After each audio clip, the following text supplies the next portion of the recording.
So to begin, I have my 6 strands of floss and I pinch it at the top at one of the cut ends, and I like to start with about 30 inches. I think I mentioned that. But you start with that length you feel comfortable with. And by tapping it on the end, what that does is it separates the little strands. And then it's easy to pull one out at a time. And that's what you want to do. Even if you're stitching with 2 strands, you only want to pull one at a time. And by separating them, it helps the stitches from getting twisted. And it also makes it really easy to pull out. See, the rest of my thread isn't knotted. All right, so I'm going to take those 2 ends together. I like to use a size 7 embroidery needle, which is on my website. I've got some of my own. But then again, use whatever size needle you feel comfortable with. So I'm going to start with this basket. And the first thing you're going to do is stitch the stem stitch. Now my stitches are 1/8 inch big. And what I'm going to do is I'm going to put the needle down 1/8 of an inch away from where it began. And I'm going to come up right in that same hole. Not next to it, but just right in that same hole. And one thing I want to point out, and why I wanted to show you this particular one, is this basket has a curve to it. So when I'm stitching a curve, I make sure I carry the thread on the outside of the curve, not the inside of the curve. And that kind of helps the basket or the curve threads keep their shape a little bit better. I usually don't stitch in a hoop, so I might look like I'm struggling a little bit, but it's just easier to show you this way. Okay, so I'm going to finish this up real quick. Maybe.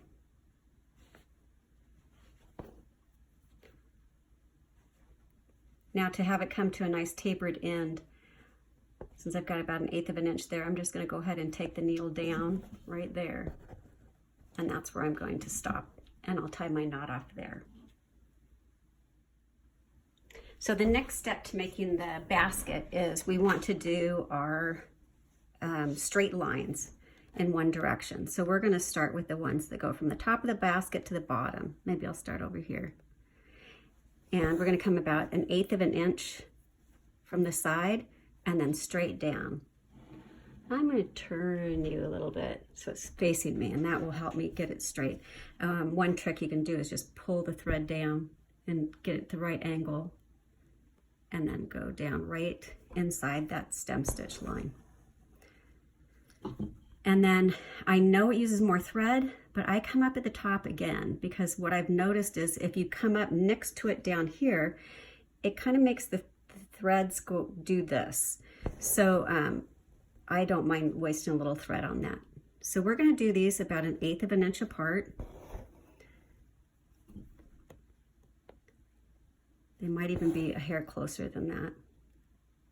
Just depends on how loosely you want your basket woven.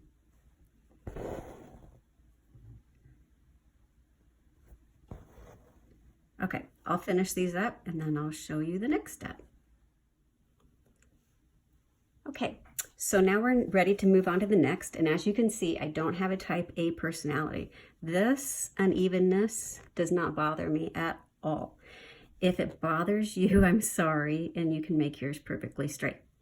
So what I did on that one example with the 2 different threads is I used the darker thread to go that direction, and then I used the lighter thread to weave it in and out. To weave it, it's easiest to use the eye of your needle, because then you're not going to pick up any fabric. And you're literally just going to go up and down over. You're just going to weave it right in there. Sorry, I bumped the camera. And you can use your needle to push it up into place. And, you know, I said I normally don't use a hoop, but for certain things like this, I definitely would use a hoop, because otherwise this could really gather your fabric up and it wouldn't lay flat. There we go. Okay, so now I'm going to take it down right on the inside of that stem stitch, and then I'm going to come up right next to it and then just do the opposite. So pull that back, under, over. So this, although it looks pretty detailed, it's actually a pretty fast little project. There we go. Okay, so I'll speed this up and show you how it looks at the end. And remember, you can use your needle to pull the stitches into place wherever you want them there.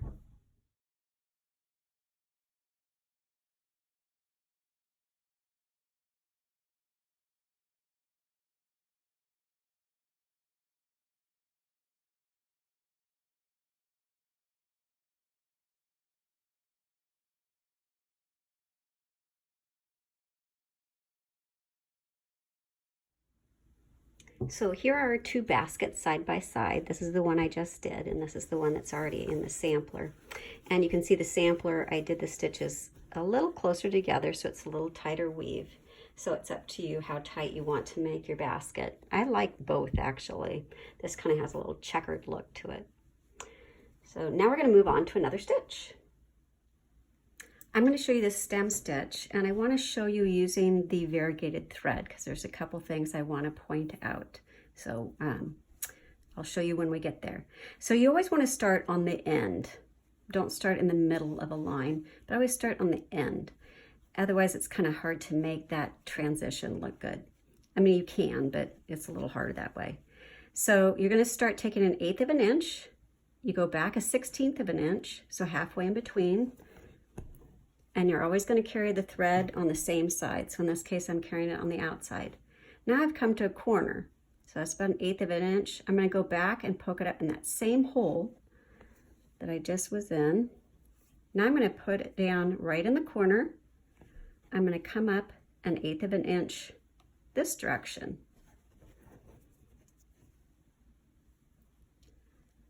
And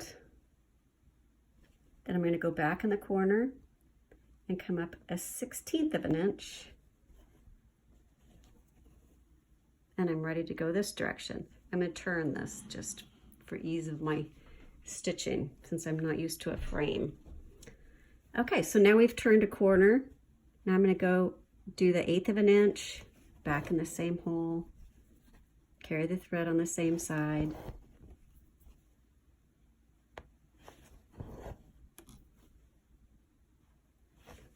I'll speed it up until we get to the other end.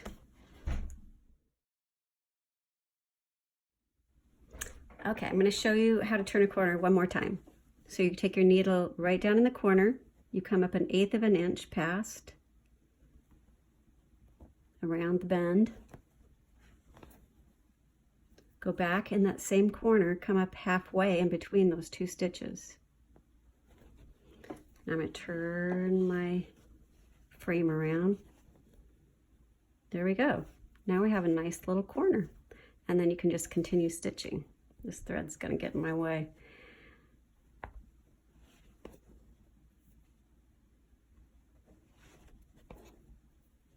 Now what I was going to show you with the variegated thread, but I didn't plan it out, I guess, well enough, is if you happen to run out, so say I run out right now, I'll pretend like,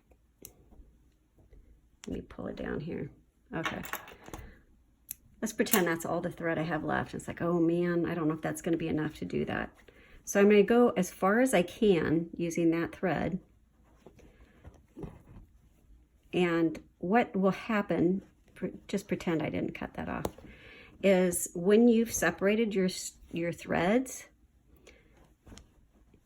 on this next section, I'm going to take and thread the opposite end so that the end that's knotted and ready to begin is going to be this same color.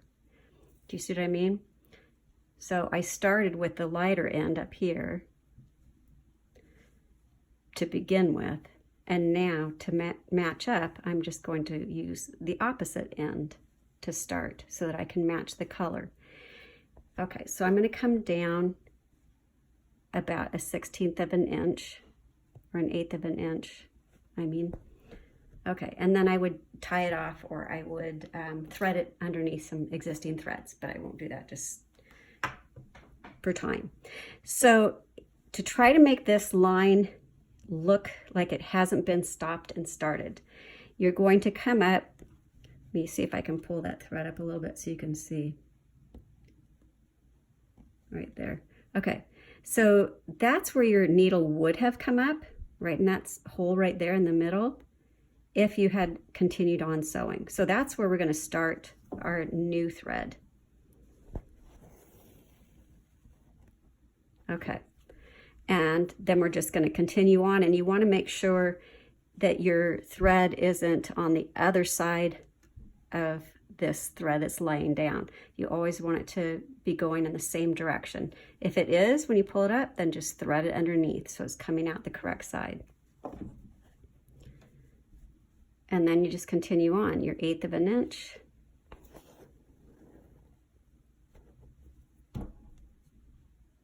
And just remember to be consistent with which side you put your thread on.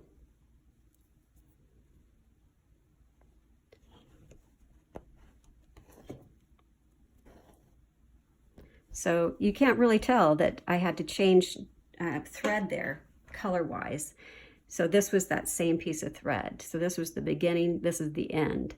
So you can see there's quite a difference. So if I had started the second strand at this end, then you'd have a real choppy point there. So really be thoughtful of how you use your variegated threads. Thank you so much for watching this tutorial. If you enjoyed it or learned something from it, I hope you will click like, and I would love it if you'd also follow me so you don't miss any new tutorials. Thank you.